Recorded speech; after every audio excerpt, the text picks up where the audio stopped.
दोस्तों, मिट्टी की, पेट्रोल की और किताबों की खुशबू ज्यादातर लोगों को पसंद होती है। भले ही किताबें पढ़ने का शौक सबको ना हो, लेकिन नई पुरानी किताबों से आने वाली खुशबू ज्यादातर लोगों को पसंद होती है। इन किताबों में खुशबू ही इतनी अच्छी आती है कि सूंघे बिना मन ही नहीं मानता। वैसे आप में से बहुत से लोगों को लग रहा होगा कि ये तो हमारी बात ही कर रहा है, तो हाँ, यही समझ लीजिए, क्योंकि बहुत सारे लोग हैं जो ऐसा करते हैं। मगर क्या किताबों को सूंघते समय कभी सोचा है कि ये खुशबू कैसे आती है और अच्छी क्यों लगती है? अगर नहीं सोचा तो कोई बात नहीं, क्योंकि हम आपके बिना सोचे ही इस बात का जवाब ले आए हैं, जिसमें हम आपको इस खुशबू से जुड़े कुछ रोचक तथ्य बताएंगे।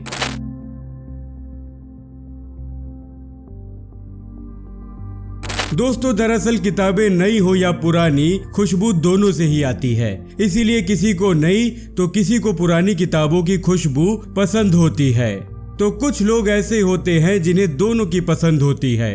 पुरानी किताबों में से खुशबू इसलिए आती है क्योंकि कागज को जिस कंपाउंड से बनाया जाता है वो पुराना होने पर टूटने लगता है, जिससे खुशबू आती है। तो वहीं नई किताबों से खुशबू इसलिए आती है क्योंकि उनकी मैन्युफैक्चरिंग में कई केमिकल का इस्तेमाल किया जाता है। दोस्तों, अब जानते हैं कि ये केमिकल और कंपाउंड कौन कौन से होते हैं जो इतनी अच्छी खुशबू देते हैं। पेपर में सेलुलोज और लिग्निन होता है, जो एरोमेटिक अल्कोहल के कॉम्प्लेक्स पॉलीमर का काम करता है।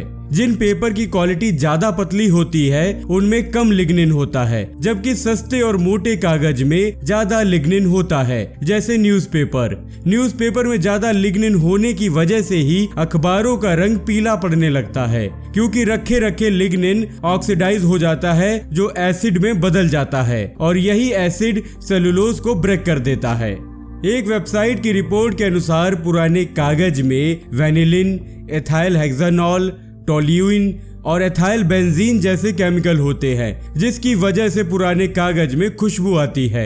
किताब जितनी पुरानी होती जाती है उनमें केमिकल रिएक्शन ज्यादा तेजी से होने लगता है और फिर ये कंपाउंड बनते हैं। इन्हें एसिड हाइड्रोलाइसिस भी कहते हैं। वहीं नई किताब में सोडियम हाइड्रोक्साइड होता है, जिसकी वजह से नई किताबों में खुशबू आती है। इसके अलावा भी कई केमिकल होते हैं जिनसे पेपर बनता है। एक अहम बात यह भी है कि चॉकलेट और कॉफी को बनाने में भी ऐसे ही वोलेटाइल ऑर्गेनिक कंपाउंड इस्तेमाल किए जाते हैं।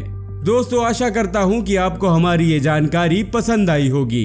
कृपया करके वीडियो को लाइक और चैनल को सब्सक्राइब करना ना भूलें, ताकि आप तक ऐसे ही ज्ञानवर्धक वीडियोस लगातार पहुंचते रहें।